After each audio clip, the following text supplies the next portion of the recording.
Three, two, one, zero.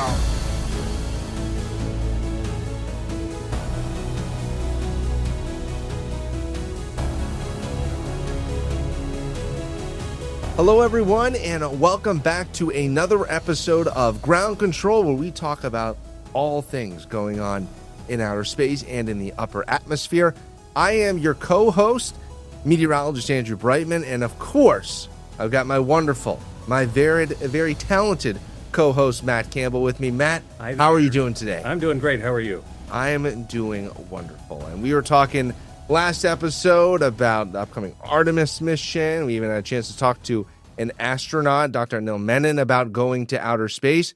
But when it comes to going to space, that means you need launches. And, something that's really been interesting, people, is the growth of sort of space launch tourism. And we have a very special guest with us. We have Peter Kranis here. Welcome, Peter. I just try to do my best here with your name. Thanks so much. I'm still working on that. No, but he is the executive director of Florida's Space Coast Office of Tourism. And Peter, how are you doing today, first off? And secondly, when did sort of the space and launch bug bite you? Well, first of all, thank you. It's a pleasure to be here. I remember my first experience with launches was as a kid. We would watch Apollo missions going up in our classroom. They'd stop everything. And it was so amazing to me. I wasn't living in Florida at the time, but I was just so taken by it. And then my family moved to Melbourne, Florida, which is right there in the heart of the Space Coast, just south of Kennedy Space Center in '77. And if you remember, the shuttle program began, probably about 3-4 years after that. So I then grew up really throughout the shuttle era for 30 years, watching shuttles going up in my backyard, and just, never getting tired of that, never getting tired of the sound, the rumble, the excitement, and sometimes the sadness of things that didn't go right.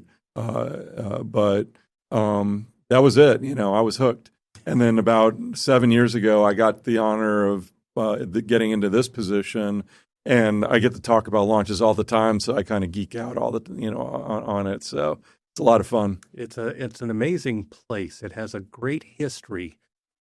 So many. I mean, they did Mercury there. They did Explorer 1, the first satellite launch there. It's been our home for space. But one of the interesting things is just how much of a tourist attraction it became in the 1960s, with people coming out to see those launches, right?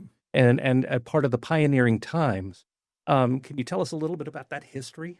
Yeah, I mean, I hear a lot about it. I didn't live there at the time, but just hearing about, for instance, the parades that would go on in Cocoa Beach when the astronauts would come back from a mission. And, just the accolades that they were just showered with love and affection from the people that lived there. And really, like, when you think about Cocoa Beach and you think about just that whole area from the Space Center down to Melbourne and Palm Bay, which is kind of on the south end of the county, it wouldn't be there if it weren't for, Apollo and all the other missions that preceded them. And just hearing about, they would come into town, and Jim Rathman Chevrolet would give them Corvettes to use. Hey, here's a Corvette. Just take it and drive it. Just drop it off when you're done. I mean, it just the way people treated them. They were such celebrities, such heroes, and it was kind of the vision that NASA had, and that it brought our country into such a great time. So yeah, a lot of excitement back then. The other thing that's kind of cool, there's not a lot of things still left from that era, and that's what people always ask me. Well, where can I go to sort of celebrate and say?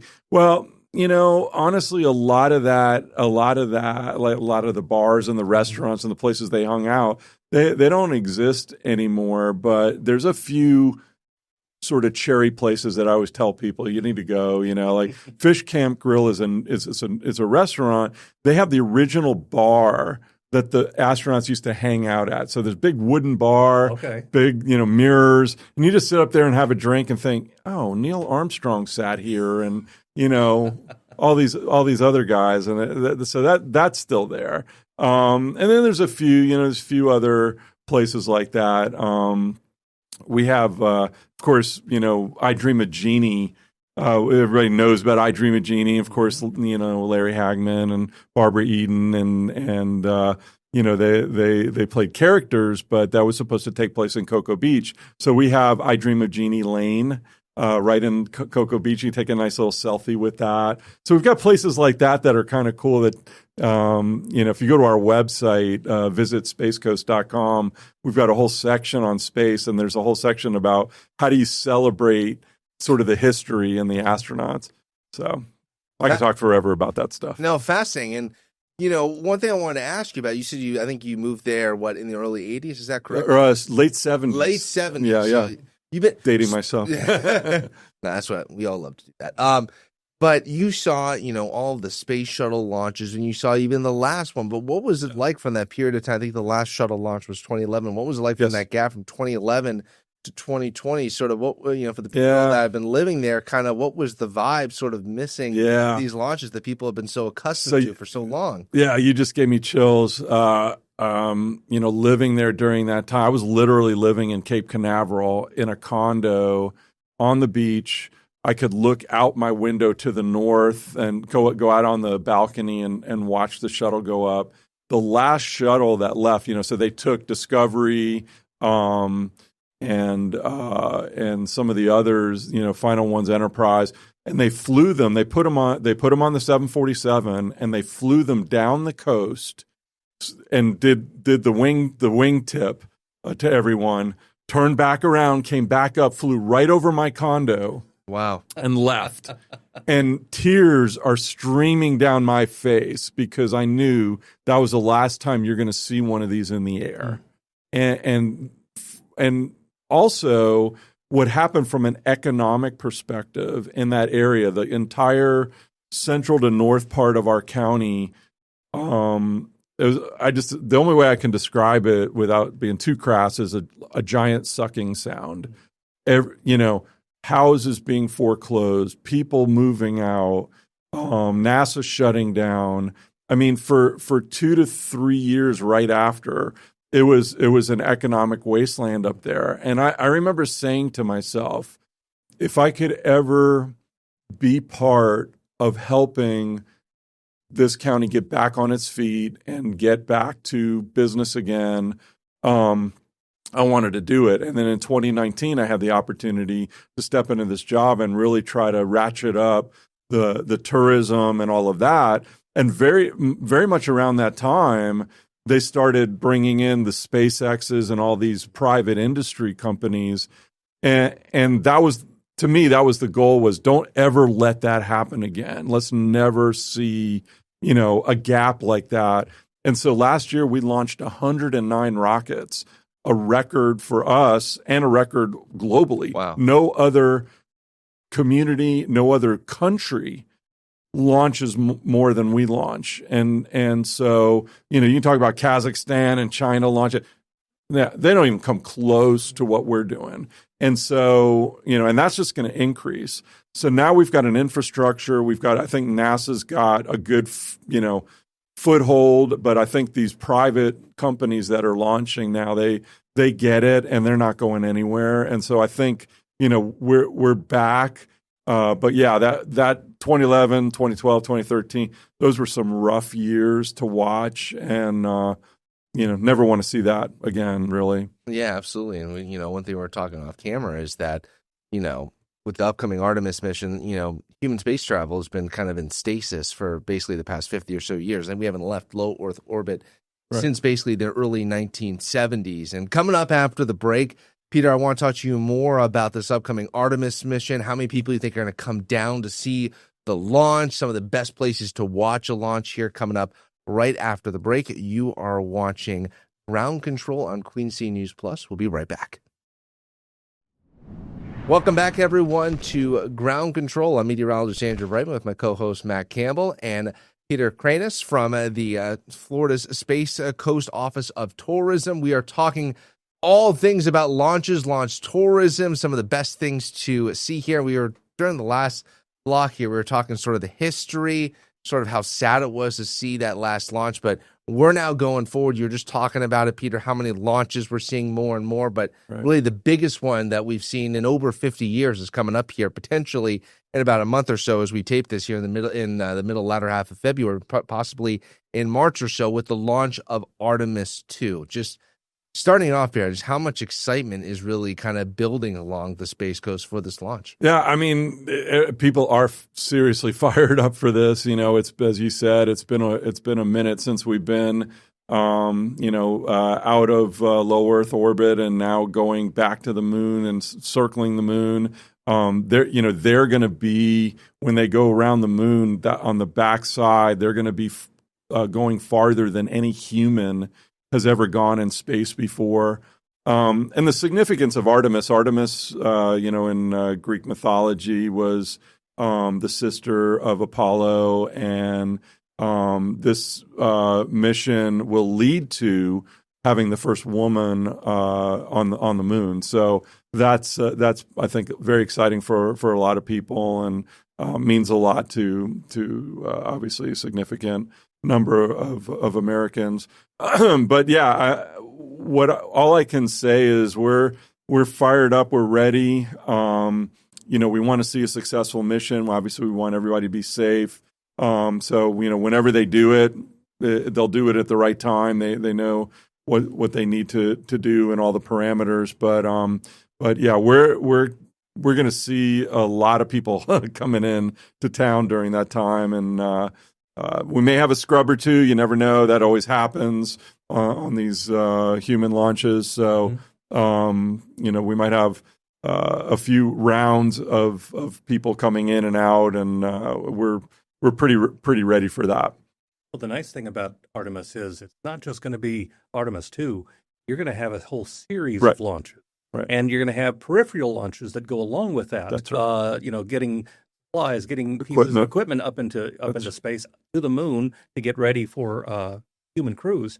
What's the anticipation for that over years to come? Yeah, no, I mean, again, when you think back about how the shuttle program ended and the gap that we've had, and now kind of going back to space with being able to get astronauts up to the ISS. So that was a big win, using SpaceX rockets for that, and just the cadence of launches, basically weekly launches. That's all led to this, and now you've got this rocket, which is 310 feet, something like that. I mean, just huge rocket. We're gonna feel the rumble. We're gonna feel the shake.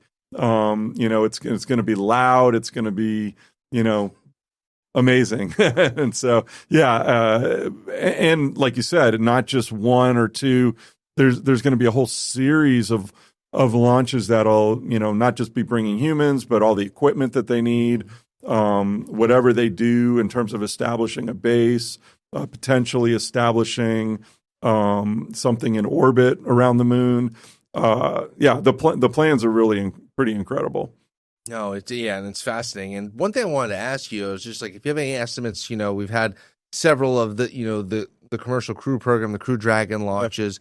How many people, do you have an estimate of how many people have gone to watch those launches? Sure. And then how many people do you think are going to come to the launch of Artemis 2? Yeah, we've had a couple of launches with Crew that have generated, 150 to 200,000 incremental people in town. So it's a big jump for us, and there's a whole. I won't get into the real nerdy stuff about it, but we have an emergency operations center in Brevard, and that is all the police, Department of Transportation, all the municipalities, the county. Everybody just coordinates together when these things happen. And every time there's a launch, that EOC activates. But for these bigger launches, it becomes a much bigger planning because you think about that many people. I mean, we only have about 600,000 people in the county total, Wow. and you add a couple 100,000 to that. So we're adding a lot more traffic on the road. Several roads are either shut down or they make them unidirectional, so they just go one way. So one way to the beach and then one way out. Launch day is always very interesting, especially along like US 1, which is our main road that goes on the mainland side up in Titusville, and that's right across from the launch compound. So people just line that road, and it's quite a sight. They close the bridge down so people can walk out on the bridge, the Max Brewer Bridge in Titusville, and they just go out, and it's all about sort of celebrating, taking pictures, and just kind of experiencing the moment.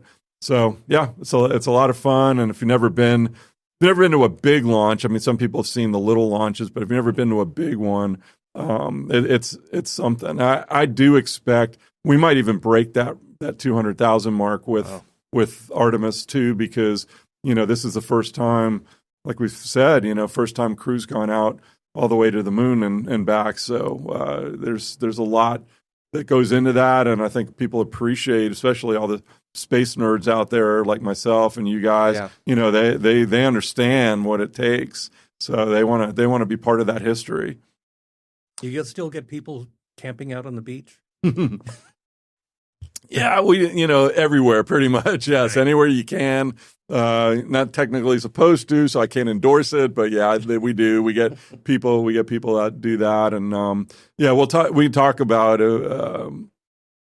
where some good places to watch are, because that's always sort of people always want to know. Is there a secret spot or that type of thing? And there's a few good spots, but pretty much anywhere in the north part of the county, you're going to see it, hear it, feel it. It's not a bad point of view anywhere. No, really interesting. And real quick here before we go to break, I mean, I've only seen one space launch here. I forget which shuttle, but actually we were flying back from Disney World. This is probably like the year 2000. Mm. And as we were flying, they were launching one of the space shuttles. It was one of probably the coolest things I've ever seen, because I actually had a window seat. I actually saw it take off from Cape Canaveral and just keep going up and up. It's something I'll never forget for the rest of my life. I was only 8 years old. But kind of piggybacking off that, I'll stop dating myself here. Where are some of the, what's kind of where the best place actually to watch a launch? Sure. So there's a couple of parks that are in Titusville that are across from the launch area. You got to get there early, but Spaceview Park is one of those, and that's a really cool place. There's also Jetty Park, which is at the port. We have an amazing Port Canaveral is an amazing world-class port with all kinds of cruise ships that go out of there, and they actually have a park there that you can go and watch launches. And then from there, you have Cape Canaveral, the city of Cape Canaveral, and the city of Cocoa Beach. All of those beaches on that area from Cocoa Beach on up to Cape Canaveral are all great locations. So if you can't get like close to Titusville and get like close to the base, that's fine, because you can just stand right on the beach and watch it right there, and you can see it. It's a perfect view. No, that's really fascinating. That's really that's good to know. And Peter, coming up after the break, we're going to be talking more about kind of the economics here of space tourism. What it's kind of meant for the Space Coast, and sometimes people don't want to live too close to an airport. Is it the same when it comes to potentially a rocket launch pad? We'll have more of that coming up after the break. Here, you are watching Ground Control on Queen City News Plus. We'll be right back. Welcome back, everyone, to Ground Control on Queen City News Plus. We have Peter Kranis here. We're talking about the executive director for the Florida Space Coast Office of Tourism. We're talking about launches, launch tourism, but also, got to talk a little economics here if we're talking about tourism. So since they've started doing launches again back in 2020 with the Commercial Crew Program, I know we had some launches before that, but with the human spaceflight returning. So What you kind of touched on a little bit earlier, P.S., but what does that really meant sort of for kind of the economics here in and around sort of the launch area in Florida? Yeah. No, I'll give you some numbers because it's really fascinating to see what's happened, especially you mentioned 20. I started this job in 19. And I always like to say, by the way, we're not only the tourism office for the Space Coast, but we're the tourism office for space.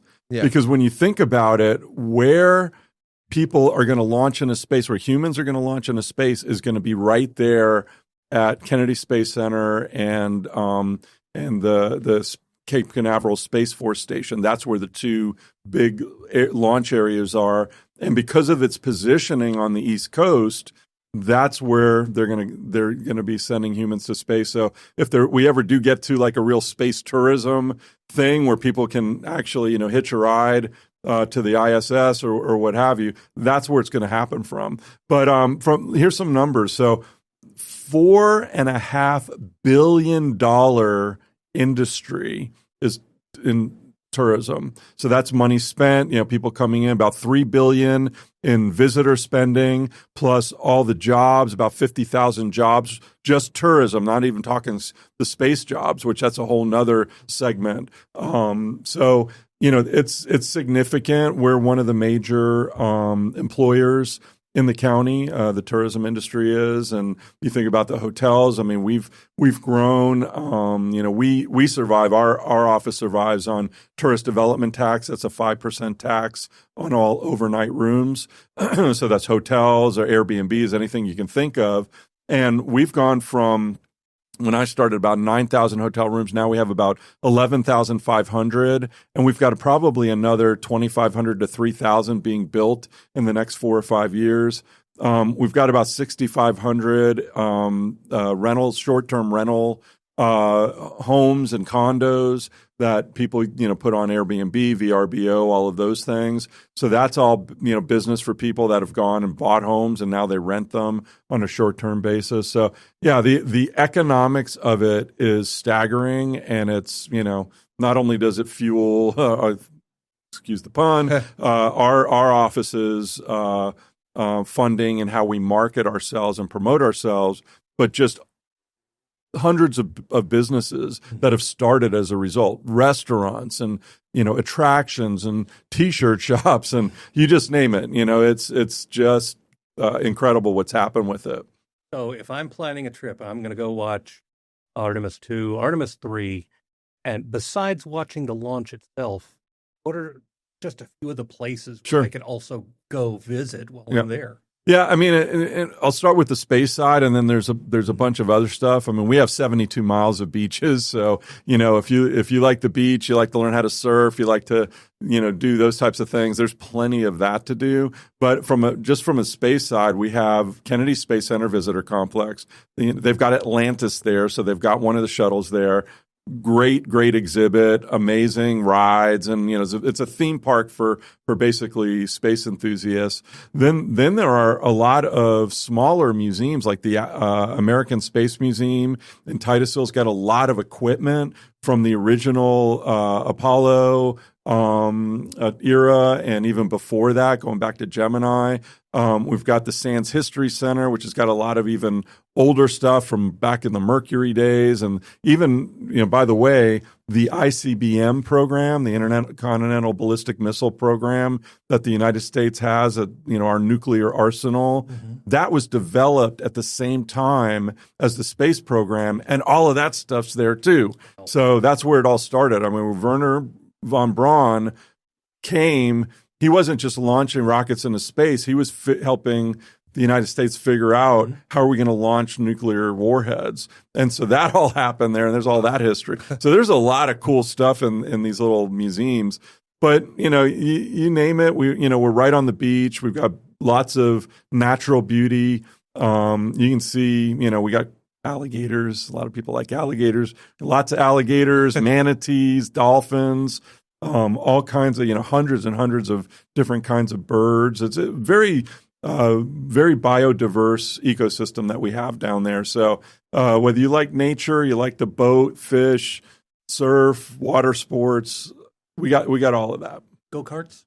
Go-karts, Okay, good. putt-putt golf, whatever turns you on. That's really fascinating, Pierre. There's just a lot of stuff to do. Again, if you ever want to go see a launch, really could be a moving experience. I've only saw it once, and it was from a plane. It's something I'll absolutely never forget. But that's all the time we have with Peter. It's time for everyone's favorite part of a Ground Control episode. And of course, that's going to be this week's Matt's Fact. Matt, what do you have for us today? Well, it's Launch Complex 39. That's the center of Artemis right now. It was the center of the Apollo missions back in the day. There are 2 pads that are used there, 39A and B. Between them, they've had 279 launches dating back to 1967. The first launches were, of course, Saturn V's, including the first test of the Saturn V. And then all the Apollo missions, all the shuttle missions took off there, launched there. And now they're doing Falcon Heavy, Falcon 9, and they're about to do SLS for the second time, the Space Launch System. That's the rocket that carries Artemis into space. And that's just one of the historic places there along the sand. Awesome. Love it. Great fact this week, Matt. And that's going to do it for us here at Ground Control for this week. I really want to thank our guests. Our first in-studio guest, Peter Kranis, from the Executive Director for Florida Space Coast Office of Tourism. And, of course, from my wonderful co-host, Matt Campbell. I'm meteorologist Andrew Brightman. We'll see you guys back here on the next episode of Ground Control. Have a good one.